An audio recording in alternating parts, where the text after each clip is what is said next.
Assalamualaikum warahmatullahi wabarakatuh. Alhamdulillahirrabbilalamin. Pada kesempatan pagi hari ini kita masih dapat bertemu dalam keadaan sehat walafiat. Nah, pada kesempatan pagi hari ini sebelum ibu mulai pembelajaran, silakan anak-anak untuk berdoa terlebih dahulu. Berdoa mulai, berdoa selesai. Oke, jadi pada pembelajaran kali ini ibu akan menjelaskan materi tentang kitab-kitab suci Allah. Nah, sebelumnya ada yang tahu apa itu kitab-kitab suci Allah? Apa saja kitab-kitab suci Allah? Baik, berhubung ada yang tahu, maka akan ibu jelaskan. Sebelumnya akan ibu tampilkan PowerPoint yang akan menunjang pembelajaran pada pagi hari ini.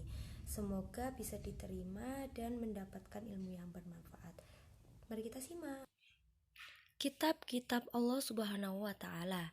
Nah, dalam menjalani kehidupan, tentunya kita sebagai umat beragama itu harus mengetahui pedoman hidup kita. Berhubung saya umat Muslim, pedoman saya adalah Al-Quran. Nah, namun selain itu kita juga harus mengetahui bahwa ada beberapa kitab-kitab Allah yang diturunkan kepada Nabi dan Rasul-Nya sebelum Al-Quran. Nah, di sini saya juga membagi kepada 3 pengertian umum, yaitu yang pertama, mempercayai adanya kitab-kitab Allah itu merupakan rukun iman yang ketiga. Rukun iman yang ketiga yaitu iman kepada kitab-kitab Allah.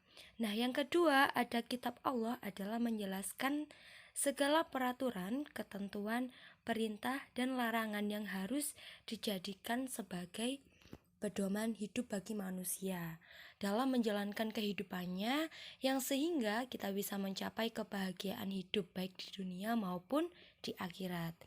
Nah, yang ketiga ada kitab-kitab Allah yang diturunkan pada masa yang berlainan, namun mengandung pokok ajaran yang sama, yaitu tentang ajaran tauhid dan ajaran keesaan Allah Subhanahu wa Ta'ala.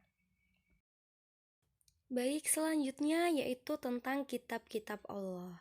Nah, kitab-kitab Allah dibagi menjadi 4, yaitu yang pertama kitab Taurat. Nah, pada kitab Taurat ini adalah salah satu kitab suci yang diturunkan Allah kepada Nabi Musa alaihi salam untuk menjadi petunjuk dan bimbingan bagi dirinya serta Bani Israel. Nah, isi dari pokok kitab Taurat ini dikenal dengan 10 hukum atau 10 firman yang diterima oleh Nabi Musa alaihi salam di atas Bukit Tursina atau Gunung Sinai. Nah, 10 hukum tersebut berisikan tentang asas-asas atau keyakinan atau akidah dan asas-asas kebaktian atau syariah. Nah, yang kedua ada kitab Zabur. Nah, kitab Zabur adalah kitab suci yang diturunkan Allah untuk kaum Bani Israel yang melalui Nabi Daud alaihi salam. Nah, dalam bahasa Ibrani, Zabur disebut dengan mizmar, yaitu nyanyian rohani yang dianggap suci. Kitab Zabur juga berisikan kumpulan ayat-ayat yang dianggap suci. Ada 150 surat di dalamnya yang tidak mengandung hukum, melainkan berisikan nasihat-nasihat, hikmah-hikmah, pujian dan sanjungan kepada Allah Subhanahu wa Ta'ala. Nah, yang ketiga ada kitab Injil. Nah, kitab Injil adalah kitab suci Allah yang diwahyukan kepada Nabi Isa alaihi salam sebagai petunjuk dan cahaya penerang bagi umat manusia. Nah, sebagaimana yang dijelaskan di dalam Al-Quran bahwa kitab Injil mengajarkan ketauhidan kepada umatnya agar bisa mengesahkan Allah dan tidak menyekutukannya. Nah, kitab Injil sudah banyak mengalami perubahan dan pergantian yang dilakukan oleh manusia. Nah, kitab Injil yang sekarang lebih memuat kepada catatan sejarah kehidupan Nabi Isa alaihi salam. Nah, kitab ini ditulis menurut versi penulisnya, yaitu ada Matius, Markus, Lukas, dan Yahya. Nah, yang terakhir ada kitab suci Al-Quran. Nah, kitab suci Al-Quran diturunkan oleh Allah kepada Nabi Muhammad melalui perantara malaikat Jibril secara berangsur-angsur atau terus-menerus. Nah, tepatnya selama 22 tahun, 2 bulan, 22 hari, Al-Quran ini juga terdiri atas 30 juz, 114 surat, 6.236 ayat, 74.437 kalimat, dan 325.345 huruf.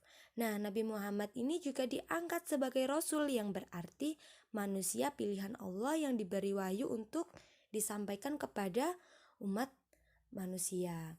Nah, Al-Quran yang diwahyukan kepada Nabi Muhammad juga menghapus sebagian syariat yang tertera dalam kitab terdahulu dan melengkapi dengan tuntunan yang sesuai dengan perkembangan zaman. Dengan demikian, Al-Quran adalah menjadi kitab suci yang paling lengkap dan berlaku bagi umat manusia sampai akhir zaman.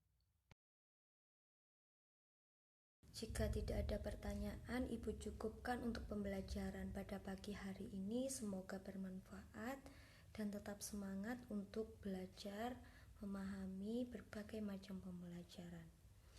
Akhiru kalam, wallahu muwaffiq ila aqwamit thoriq. Wassalamualaikum warahmatullahi wabarakatuh.